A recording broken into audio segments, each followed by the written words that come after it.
Okay, chat.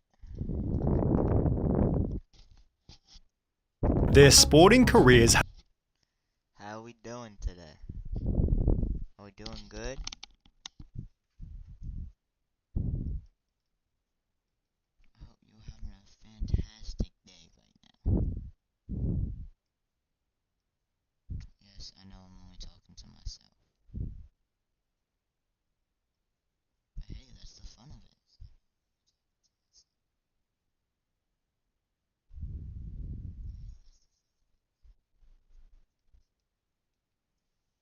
Anyways, so we're just gonna watch videos today.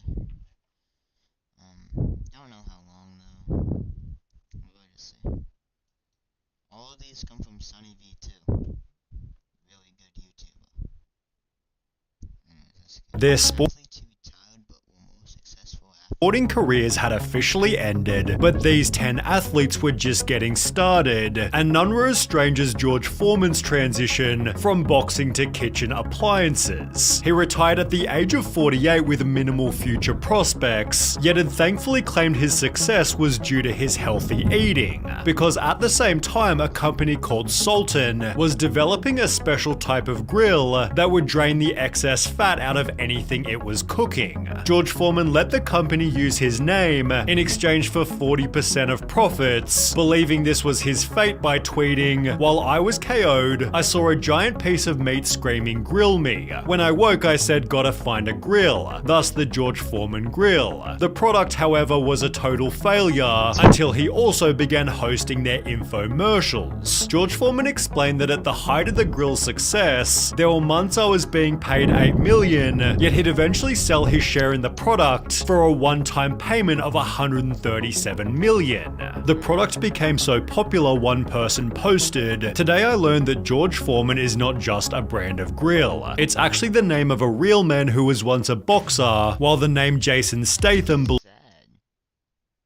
You didn't know who George Foreman was? belongs to a man who was once a diver." He made it to the 1990 Commonwealth Games, where the judges continually highlighted that he wasn't doing well. Jason Statham, who's not having a good time. He's moved from 8th, slipped down to 11th. Despite placing 11th, he'd explained that diving teaches you discipline, focus, and certainly keeps you out of trouble, which are principles he'd also apply as an action movie star. Statham performs his own stunts in every single movie, applying his swimming ability in productions like The Meg and Expendables 3, where diving actually saved his life. Whilst filming a truck scene beside a dock, the brakes on the truck failed, plunging him into the sea. 60 feet at the bottom of the Black Sea, stuck in the mud. How am I going to get out of this? This is how it ends. Yet Jason was able to free himself and swim 20 meters back to the surface. Terry Crews, who we'll talk about later, said, "He was a professional diver, that was his thing, man. If it would have been me, I don't know if it would have ended that way." Statham further added, "I think what I didn't achieve in sports has probably helped me focus more and take my acting career more seriously, while Arnold Schwarzenegger was only able to act because of his sporting achievements." In the very same year as Arnold's first Olympia win, he was given the lead role as Hercules in New York, being cast for his appearance which resembled the Greek hero. After his 7th Olympia win, Arnold was cast as Conan the Barbarian, the Terminator, and Dutch from Predator, each being influenced by his bodybuilding background. In the process, Arnold appeared on talk shows giving bodybuilding tips, also being elected governor for 8 whole years. More recently, however, Forbes announced that Arnold had officially become a billionaire, yet Magic Johnson already achieved this many years beforehand. He was the NBA's most valuable person during 3 separate seasons, while ESPN called him the 5th best player ever. But despite the Red Hot Chili Peppers writing a song about him, Johnson's career earnings were, according to Forbes, only $40 million, yet he spent it extremely wisely.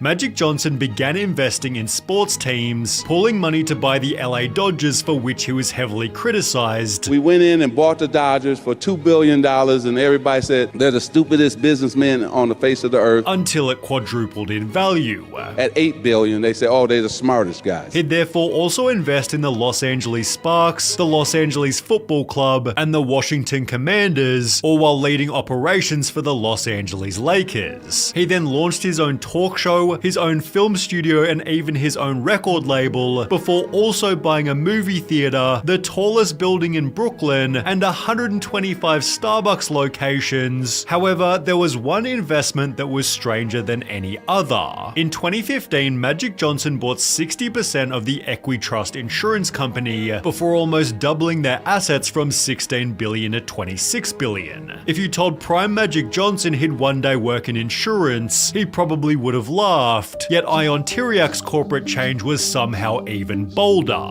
You've likely never heard of him, but you'll never forget the mustache. Ion Tiriac was a pro tennis player from Romania who won the French Open during his peak in 1970. He retired 10 years later but had such a unique look, he was given a role in many different ads. Then he casually decided to open his own bank. It was the first in his country after communist Romania ended, with its profits funding other ventures in real estate, auto leasing, and air travel, although his coolest business is easily his car museum. He owns over 300 different incredibly unique cars, including 2 Rolls-Royce Phantom 4s, of which only 18 were made, and are valued at $3 million each. The rest of his collection features everything from Fords to Ferraris, and they're all on display at the Tiriac Auto Gallery. Despite earning just £200,000 during his professional tennis days, he became Romania's richest man with a worth of $1.7 billion, but he's not nearly as famous as presenter Michael Strahan. NFL players retire after 3.3 years on average, yet Strahan played from 1993 to 2007, spending 15 years with the New York Giants, and retiring after a year that his team had won the Super Bowl. But while this made him perfect for a career in sporting commentary, he approached it through a slightly different medium.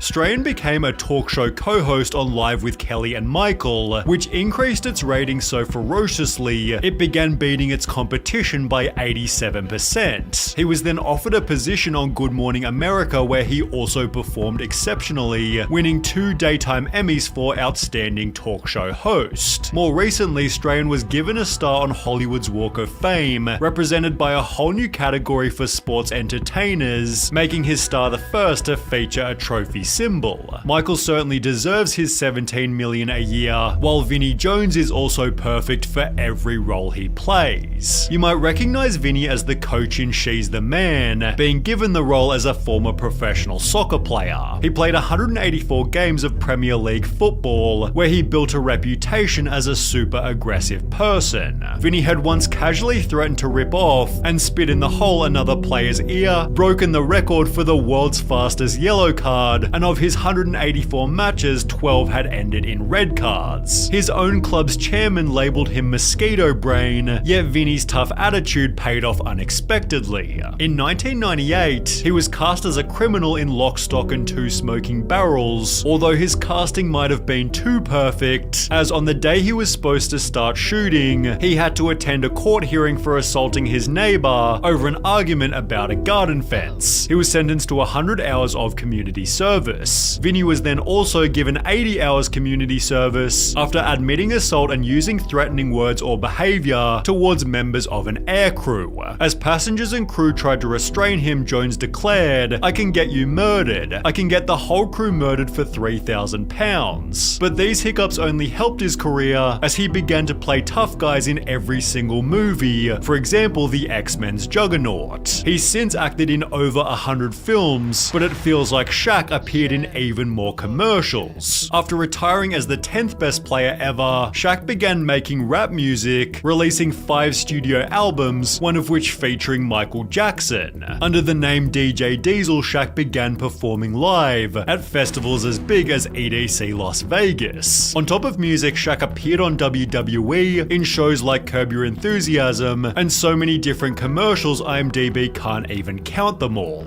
However, most of his earnings have come from savvy business moves. Shaq owned 155 Five Guys restaurants, representing 10% of all locations, as well as 150 car washes, 40 gyms, and 17 Auntie Anne restaurants. He's built a net worth of $500 million, although there's something a whole lot cooler about the success of Terry Crews. He was drafted to the NFL in 1991, playing 6 games for the Rams, 10 games for the Chargers, and 16 games for the Redskins, although he'd explained that he wasn't very good. "I was always on the end of the roster. I was never a big superstar. I was an 11th round draft pick, partially because he didn't even enjoy it." It took me years to figure out I never really liked football.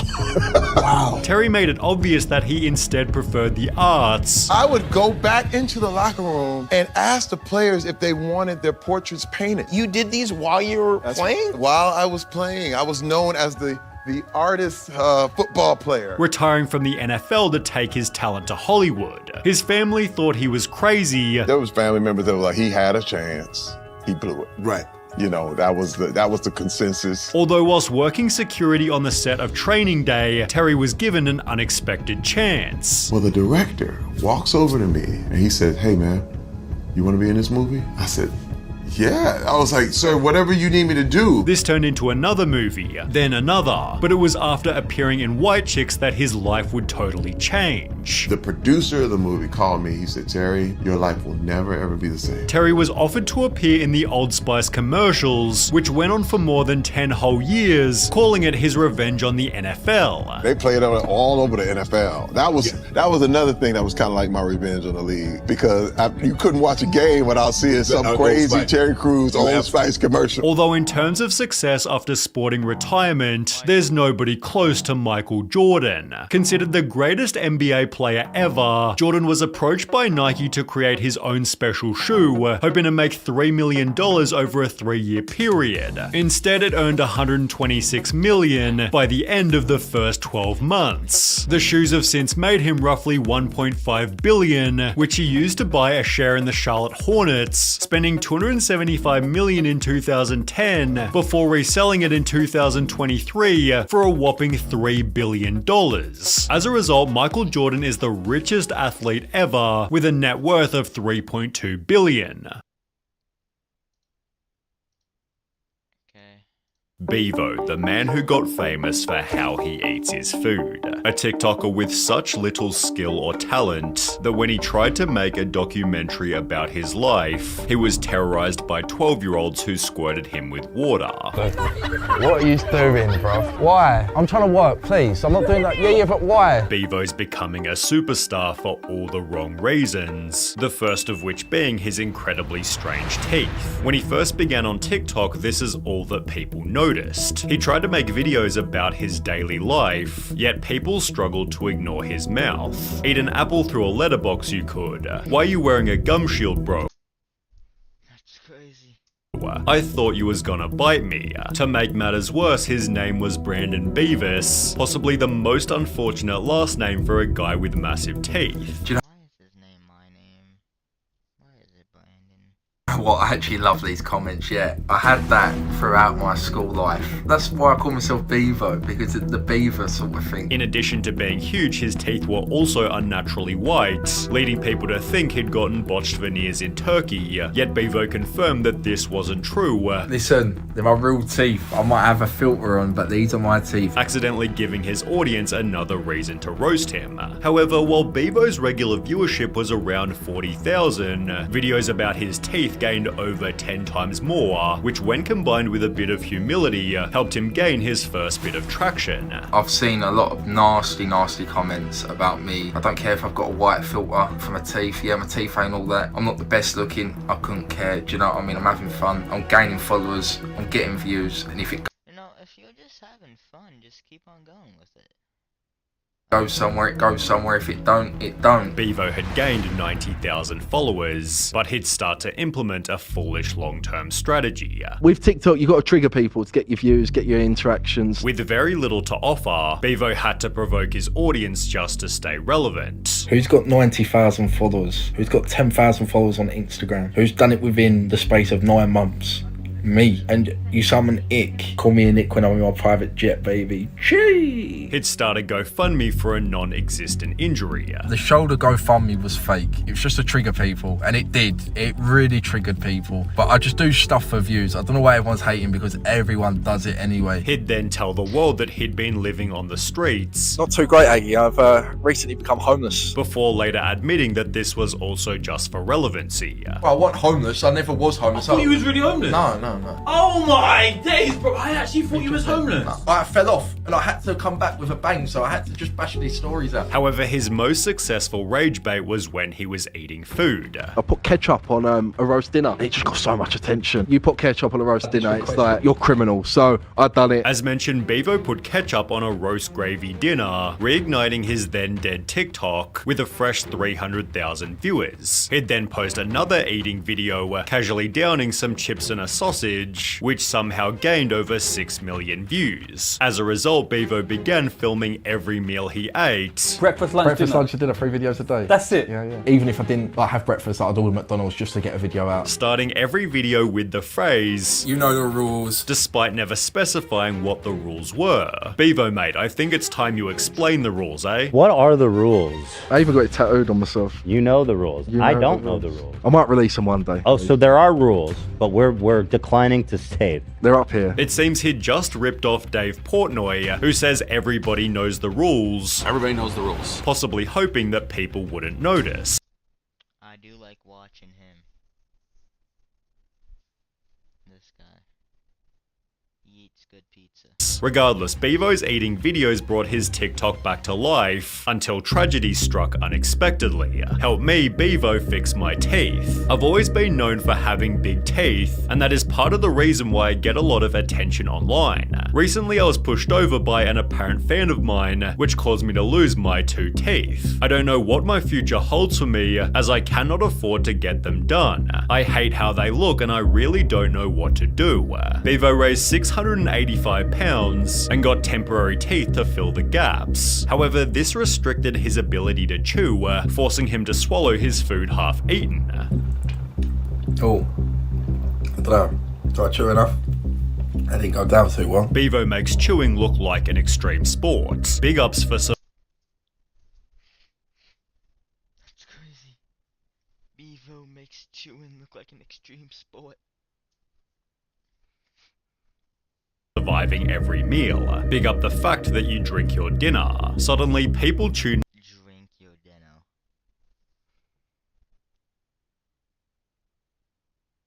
Oh my god. Yo, the comments are crazy. into every Bevo video just to watch his strange eating style. This would lead to this infamous TikTok where Bevo swallowed a roast potato after only 2 chews. Let's get right into that. Bang. Bevo the one-bite potato was astonishing. The TikTok gained over 20 million views, leading Bevo to exaggerate the gulp in every video afterwards. So I put it on every video after that. I was doing it. You do the Played extra. into it, the extra. People started making Times We Almost Lost Bevo compilations, after which all of his eating videos were gaining millions of views each. He quickly exploded past 1 million followers, leading a dentist in Turkey to pay for his flights and fix his teeth in exchange for promotion. In Turkey, I'm getting my national sorted, finally. Big up to UK Smile, doing it on promo. People were initially worried, stating, "Nah Bevo, your teeth make you. That's why we watch you." However, little did anybody know, his new teeth would be equally ridiculous. This is the reveal. Big up Turkey, big up UK Smiles. Listen, 5 days later, not going to keep you waiting any longer. I'm not a Mr. UK TikTok, but jeez, look at that. Bruh picked 10 out of 10 brightness. Drink coffee or something. I just can't stop seeing piano tiles. How No. That's crazy. I just can't stop seeing piano titles. How have the teeth The teeth got worse. Additionally, he could now eat normally, making the swallowing shtick redundant, reducing his viewership on every eating video. Bevo therefore announced I'll be taking a break off TikTok before returning 4 hours later to introduce his new OnlyFans girlfriend. Hey, listen, you say I take L's. How can I take L's when I got a ting like this? After 3 months of dating, he'd get her name tattooed. Got her name tattooed on me. I'm going to get the date of when we met underneath it, so it's going to be special. Before questioning the very next day, how long will I love her for? They'd test their relationship that very same week by appearing together on the Whatever podcast, where Bevo revealed their relationship wasn't monogamous. So what does that look like for you guys since you're in an open relationship? Just sex galore. She brings me friends, I'll bring her friends. Leading to 5.5 hours of pure humiliation. You are a cuck. Define a cuck, please. A cuck is a person who purposely allows their women to get by other men. For money, yeah. The comments were absolutely brutal. So bad, in fact, that Bevo took to TikTok, trying to convince his audience that he'd been set up. I was basically told what to say. Brian comes up to me and says, look, we need to spice some things up. Basically say that you two are in an open relationship, and basically she sees other guys and you see other girls. See, this can either go two ways. It works, and it doesn't. 99% of the time it does not work. So, don't know why he would. Sophia are in a close, healthy, happy relationship. No one else is involved. I got told what to say, and me, being the nice Bevo I am, I've just run with it and made myself look like a complete mug. He stood subtly flexing his extremely expensive outfit. $590, $480. Burberry outfit, yeah, costs about a G. Yet only 3 weeks later, Bevo revealed he was £700 in debt. The fall off is real, guys. You wanted it, it's happened. I'm not enjoying it, I'm not gonna lie, but Bevo's broke. This was clearly impacting his life. I pretty much am skinned. I just feel like TikTok has ruined my life a bit, and I just don't think I can hack this anymore. I really don't, and I think I'm gonna give it a day or two and see where my head's at, whether I go back to work or... Leading Bevo to beg his audience for money. Make sure to support me. A penny, a pound, a fiver, 10p, 20p, all the pennies count. Instead, they completely trolled him. I've sent you nothing, mate, hope it helps. Bevo, I'm making 10 grand a month off TikTok. Lol Bevo downfall and I'm here for it. Bevo revealed his relationship was therefore also struggling. My relationship is rocky now because I'm not earning money, putting pressure on her. I just don't want to lose Sophia with all this because she's done everything for me. Stating, found out Sophia is in Marbella. What do I do? Is it over? Despite all of this clearly being a troll. Yeah, I'm about to take you into the job centre. Here we go. My views are dropped, so I need a job. Someone help me. It only damaged his image further. Literally all staged and a ploy for views. Cause he's dried up, it's pathetic. No talent, nothing, other than he can deep throat a roast potato. He explained in That's kinda...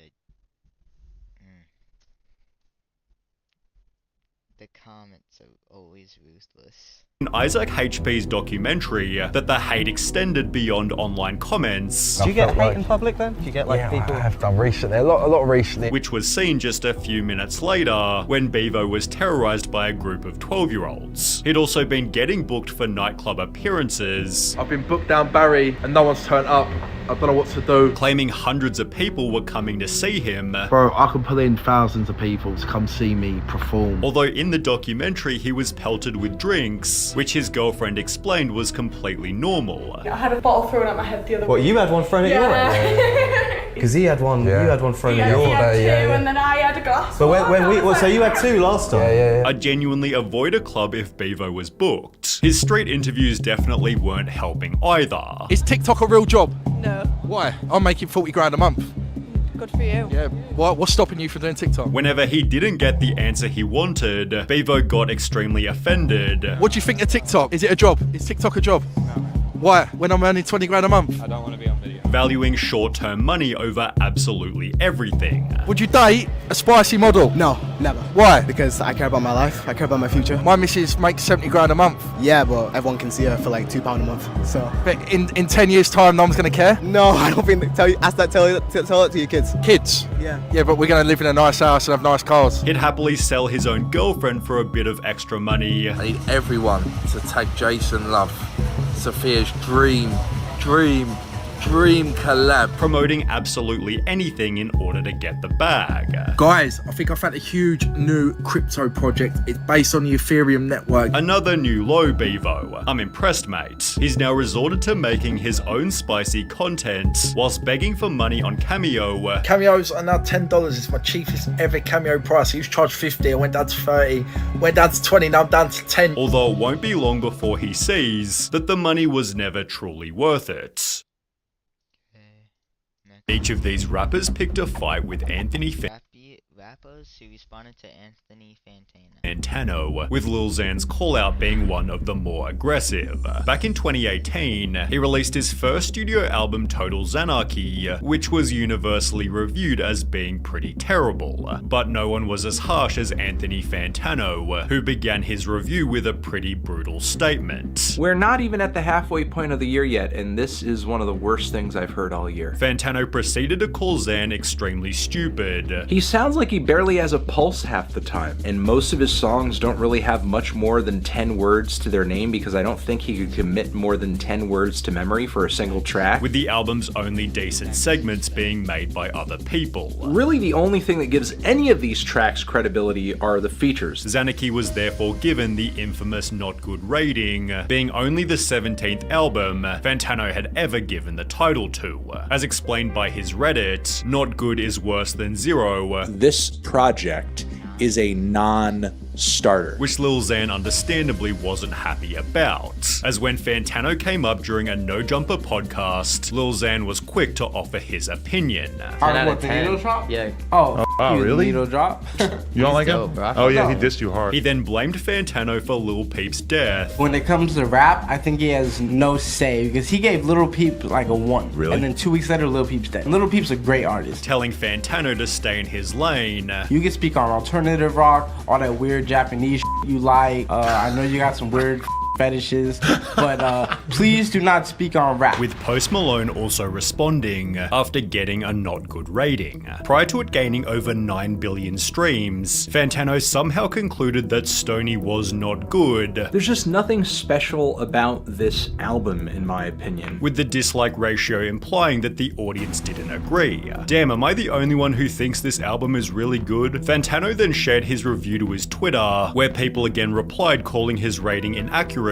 with Post Malone retweeting these comments to his Twitter. He'd then reply directly, "But if you gave J. Cole a mediocre rating, then I'll take this as a compliment," to which Anthony responded, "See, every cloud has a silver lining," prompting Post to again respond, "And every Anthony Fantano has a dick tickler." Fantano simply responded with a laughing emoji, but it seems Post Malone eventually got the last laugh, as during his review Anthony also foolishly stated, I think he's really going to pan out as a one-hit wonder. Post Malone proves his status as a one-hit wonder. I think he might have spoke too soon there. On his very next album, Post included the line, "Your new stuff sucks, I feel like Anthony Fantano," but it was Logic who spent half of a 2-minute song expressing how much he hated Fantano. Logic had been given 2 different scores of 1 out of 10 or lower, which he'd admit always imposed a heavy mental burden. He would review my music ever since my mixtapes, and it would always like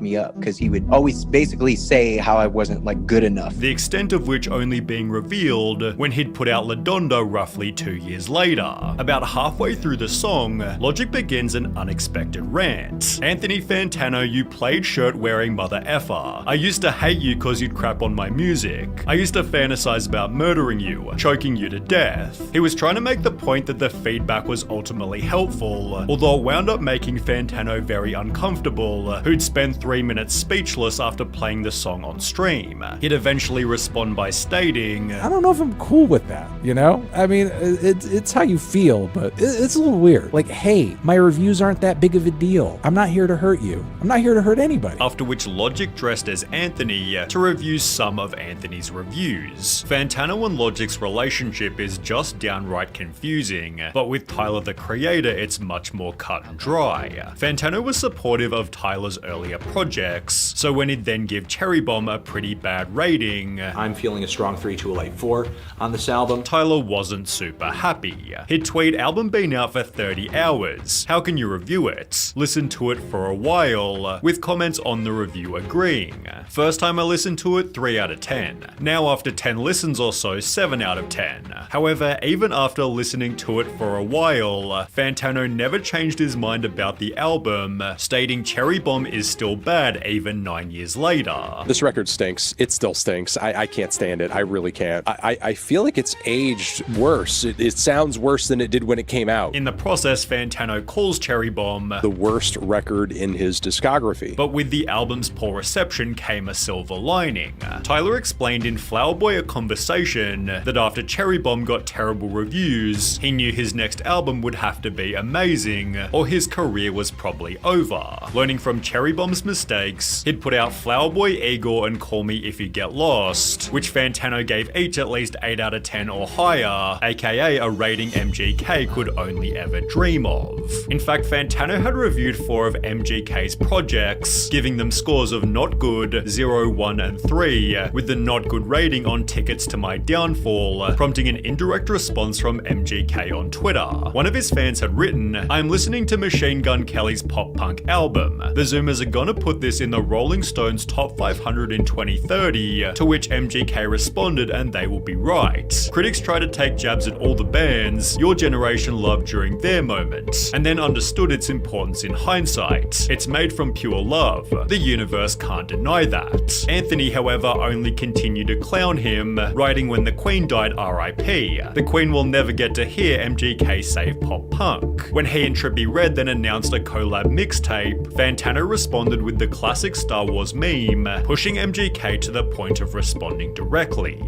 2 friends from Ohio made some songs that no one is forcing you to listen to. Insufferable, I know. Trippie Redd further added, who cares, dudes' reviews be trash, which likely contributed to their collab getting another bad rating. I am feeling a 0 on this, a 0. But for one of Young Lean's projects, Fantano bluntly refused to rate it. It was Unknown Death 2002, the review of which took a very strange turn. My hand is bread.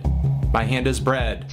My hands are bread. There's bread. My hands are bread. After an unenthusiastic intro, Anthony spent the entire video simply eating bread, adding in the description, shoutouts carbs, yeast, enriched flour, salt, water, My Light Bakery, stating his favorite and least favorite songs were bread, rating the album bread out of 10. One comment theorized it's easy to tell that Anthony is saying he lost his mind because this album is so good and revolutionary. Also, the bread is a metaphor for how much money he thinks Young Lean is gonna make with his albums, although Fantano's lack of enthusiasm rather implied the opposite. Therefore, when Young Lean was asked, what did you think about Anthony Fantano's review of your tape Unknown Death, he'd respond by stating, don't really care. He should stop wasting his time and do something creative himself instead. It's always more giving and fun. Then there was that time Anthony beefed with Drake. With compilations like the needle drop hating Drake for 20 minutes straight, you might call Fantano one of Drizzy's biggest haters.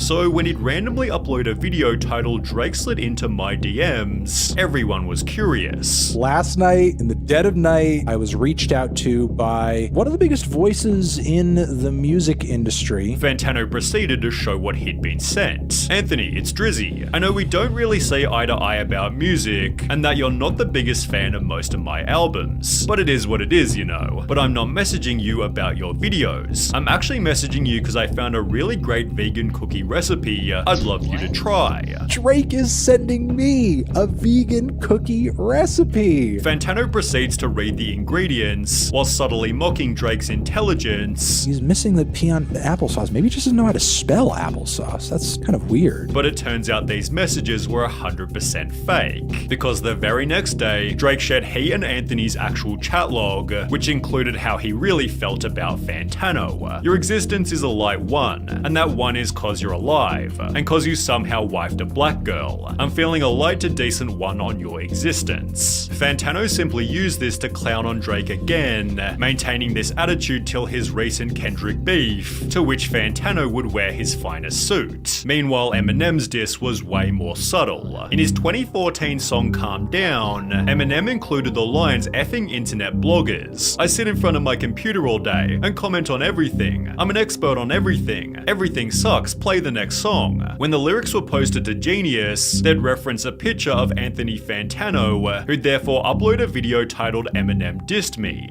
So this Eminem man dissed me in a song. And there's me! There's a picture of me! Now, Eminem hadn't specified who the diss was aimed at, but 8 years later in 2022, Westside Boogie implied it was Anthony. What advice has he given you that's really stuck with you? Me not taking blogs personal when they give me like bad ratings. Like it was this dude named Anthony Fontaine. His name like Needle Drop on YouTube. He like famous for like rating people albums. Oh Lord. He gave Eminem a 2. So Eminem was like, yo, he give me bad grades every time. You can't take that personal because like some people just not gonna understand it. Eminem's clearly aware of Fantano's ratings, although doesn't follow them as closely as Ronnie Radke, who's currently suing Fantano for one of his reviews. The two began feuding in early 2023 when Fantano called Watch the World Burn one of the worst songs of the year. This song will be in my top 10 worst songs of the year video. We don't know what the other 9 are yet, but this is one. Offended, Ronnie took to Twitter writing, "At the Needle Drop is like the Paris Hilton of music critics. Looks 25 years older than he is, and nobody will care about him in 3 years." To which Anthony responded, "Over the past decade, I objectively look like I've put on fewer years than Mr. Radke, and I've had fewer trips through the legal system as well," referring to Ronnie's 2-year prison stint back in 2008. Fantano attached 4 pictures to articulate his point, to which Ronnie again replied, "Well, truthfully, the right picture was taken in 108-degree weather in an Arizona parking lot on stage. The other was taken 5 years later." Anthony, I hate to break it to you. The blonde picture is me 7 years after the live photo of me. So you complimented me. Fantano then accused Ronnie's followers of being Indian bots, prompting Ronnie to predict, "We all know what happens to mostly negative critic YouTubers. Another YouTuber will make a video called What Happened to Anthony Fantano in 2 years tops. Fantano would rather upload a video titled This Guy Sucks, talking about how Ronnie couldn't handle criticism, whilst mentioning the darker things the singer's been accused of." He's had domestic violence charges too against him, which were ultimately dismissed, true, but the fact that all of this behavior is piling up here is quite sussy-wussy. In the process, Fantano trolled. Ronnie Radke is the most talented, moral, intelligent, and groundbreaking artist the music industry has ever seen. His catalogue is utterly timeless, and I'm honored to call him my friend, lover, and husband. Thank you for all your years of laughter and companionship, Ronald, who then responded with his own tweet. "Hey guys, I'm Anthony Fantano, newly divorced. After my YouTube stint, I'll be working at an elementary school, reading books to 2nd graders, whilst attaching some pretty funny pictures." This led Fantano to post another video, calling Ronnie's new song terrible. We have a big dose of cringe for you guys today, as we have a brand new Falling in Reverse track titled Ronald. After which their beef hit a whole new level. Falling in Reverse frontman Ronnie Radke has filed a defamation lawsuit against music critic Anthony Fantano. The lawsuit centers on a video Fantano released titled This Guy Sucks, in which, if you remember, Fantano talked about some of Ronnie's accusations. This man just said that I sexually someone, pretty much. He's implying that I did it. 100% I had zero contact with her. I sued this woman and won because I would never do something disgusting like that, you loser. And yes, my domestic violence got dropped because that didn't happen either. Sir, this makes you liable in court. I will sue the ever-living beep out of your ass. I will take everything you have. The lawsuit claims Fantano's video goes beyond the bounds of permissible commentary and extends well into the realm of actionable innuendo, unfounded rumor mongering, and outright untruth. Okay. It's not that serious that you have to sue someone. Still crazy though. What does it say? In his video, Fantano does not simply express opinions about Reddick or merely call blank him juvenile names such as an idiot, a beephead, a sad chaotic piece of and quite possibly the biggest living piece of trash in the world of rock music. The realm of actionable innuendo, unfounded rumor mongering, and outright untruth. Why does Ronnie take everything so personally? Lol, most people just kind of ignore haters and go about their day. It seems like he takes it to such heart and lashes out. The situation hasn't yet been settled, but suing after being criticized never looks good.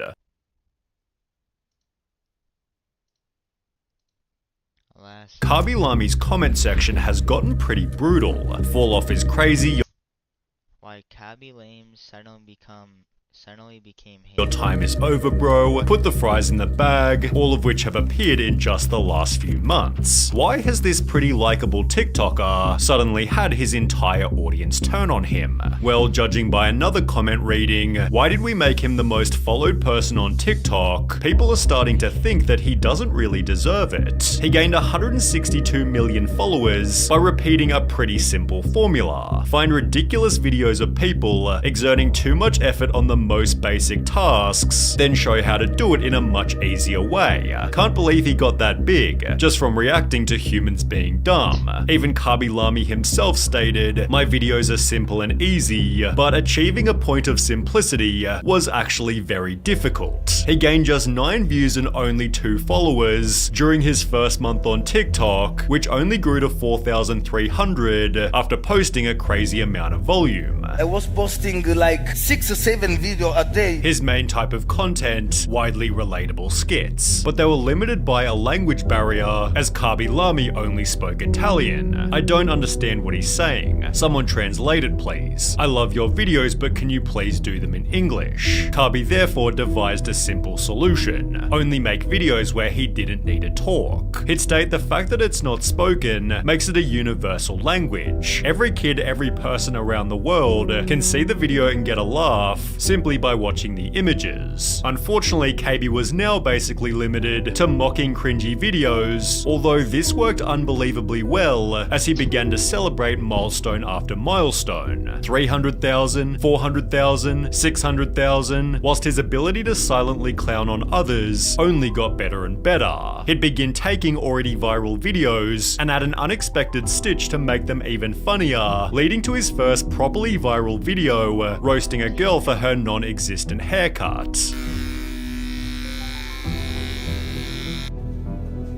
Kabi's respect from the audience was building higher and higher, leading to a further 60 million views after roasting 65.2 another TikToker for his strange shaving video.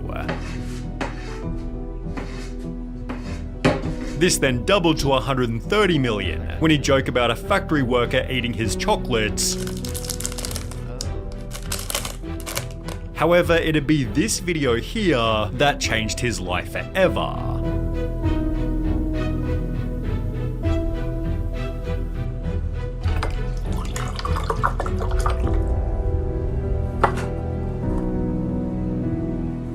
Mocking the stupid life hack gained him 250 million views, repeated in another 4. Why would you need to do that? Who also has zip tie just around them? Who has time to do that? Not me. videos, which followed a similar premise. Suddenly, every video was gaining at least 30 million views, whilst his moves were being copied by famous soccer players. Kabi was called the wisest man to ever live, as you say so much without saying anything. He'd celebrated Man to ever live is a crazy title. There's been so many geniuses, and we called him the most genius. 1 million followers on the 22nd of February, which by the 23rd of May had grown to 50 million. Although with somebody calling this a big L for TikTok, there were people who weren't happy with Kabi Lami's fame. Judging by 46.2 million followers for what, and 8.8 million likes for what, people thought there was too much reward for too little effort, which can often turn into a person becoming hated. Take for example the Haktua girl. She's not disliked because she's a rude or terrible person, she's disliked because her success hasn't been earned. Without seeing his history on the platform, viewers might perceive Kabi in a similar way, as a low-effort TikToker who makes $750,000 per post. Per post. Every video you get 750K. What if you just post 10 videos a day?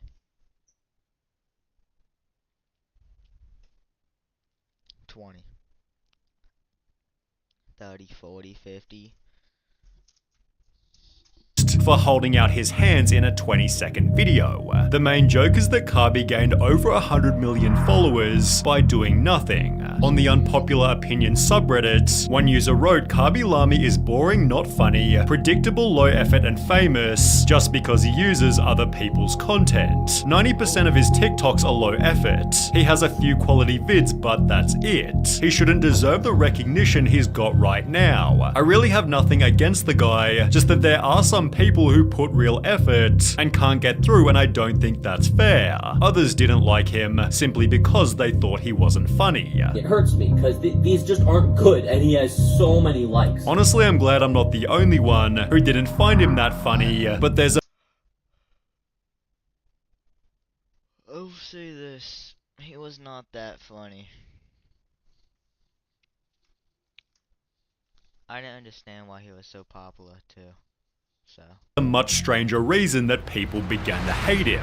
Kabi posted a simple Instagram story, Say No to Racism, posted with a separate video in which he'd help a white person pull a sword out of the ground. It was captioned, "In a racist society, it's not enough to be non-racist. We must be anti-racist." But after this, Kabi made a brand new story. I'm seeing a lot of comments where people says, "I unfollowed you because you did this video." I don't mind, guys. We are almost in 2022 and people still use racism because they have nothing to do in their life. You can also unfollow me. I don't care about the numbers, I care about your hearts. This was followed by another post reading, "Instead of wasting your time writing negative comments criticizing, try to help people," although this controversy only ended after being overshadowed by a brand new scandal. Comments began to appear on his videos. "I hope this man beats Charlie. Kabi's more talented than Charlie. I have a feeling that he might pass Charlie." Charli D'Amelio was TikTok's most followed person, although Kabi was right behind her with only 4 million less. Charli losing her title therefore became a possibility, resulting in a war between the two creators. People began devising strategies to make Kabi the most followed. If you want to help, start commenting Kabi to #1 on every video that you see on your FYP. Charli's fans fought back, writing, "There's no way people actually support Kabi Lami. He's literally racist and sexist. He body shames people. We all know damn well that if Charli did one of these things, her career would be over." A different video added, "So basically Kabi did something so bad. He body shamed a girl, but what were these TikToks even talking about?" Well, an account named Canceling Kabi Lami re-uploaded one of his videos with the caption, "Why is this man obsessed with body shaming girls?" It showed 3 examples of Kabi reacting to women poorly, which was paired with another video of him joking about a dude's obesity. People then discovered Kabi telling women to wash the dishes, resulting in mainstream news articles and some pretty heavy backlash. Body shaming is so disgusting, ew.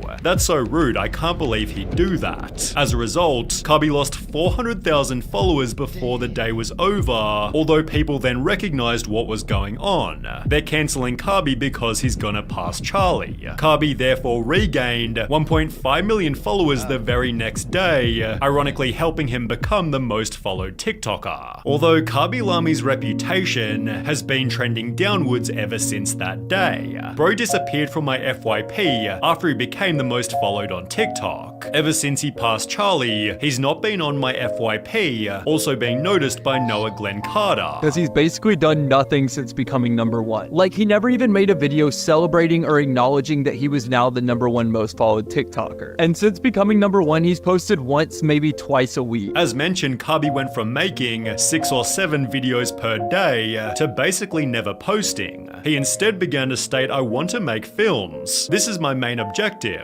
I've wanted to make movies since I was a child, almost implying he was better than his TikTok audience. When he did post a video, it was often just an ad. Kabi did promotions for Airbnb, Hugo Boss, even Facebook, and by disrespecting his audience with loads of different ads, the audience would also lose respect for him. He used to be so famous. How did bro get forgotten? People started posting TikToks such as, maturing is realizing that Kabi Lami was never funny, and that whole race for him to Charlie was lame, as well as, bro, can we all agree that Kabi Lami wasn't even funny? We just wanted him to pass Charlie D'Amelio in followers, which on its own gained almost 1 million likes. I mean, sometimes he was low-key funny, but it got old real quick, hinting at Kabi's next problem. As far back as 2021, people were already stating, It's the same thing every single time. I know exactly what's gonna happen in each goddamn video. honestly, Kabi's videos were funny at first, but the joke got old after a while. He was really funny at the start, but his joke is getting old. He never does anything else but these kind of videos. Well, now it's 3 years later, and the joke still hasn't changed. His lack of changing content becomes a lack of growth, for which the audience trashes him in comment after comment. But it's been especially bad recently. On the 14th of August, this person commented, Kabi always knows how to keep it simple and hilarious, but only 2 weeks later, the same person's now stating, just put the fries in the bag, bro. How are you gonna go from liking him to just hating? What? He did fall off dramatically though. He used to be on my TikTok so much. It would be annoying. But in the past, Kabi Lami stated, Of course, the people, they will always found something bad to you. I think it's just part of the life. and turning his back on TikTok has definitely had some benefits. He'd appear in the recent Bad Boys movie, is now a judge on Italy's Got Talent, and most notably, he's about to release his own feature film called Double O Kabi. Kabi Lami's comment what?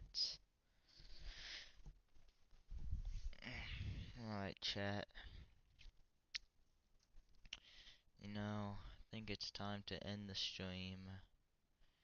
Hope you guys have a good rest of the day, or I guess good night, sleep.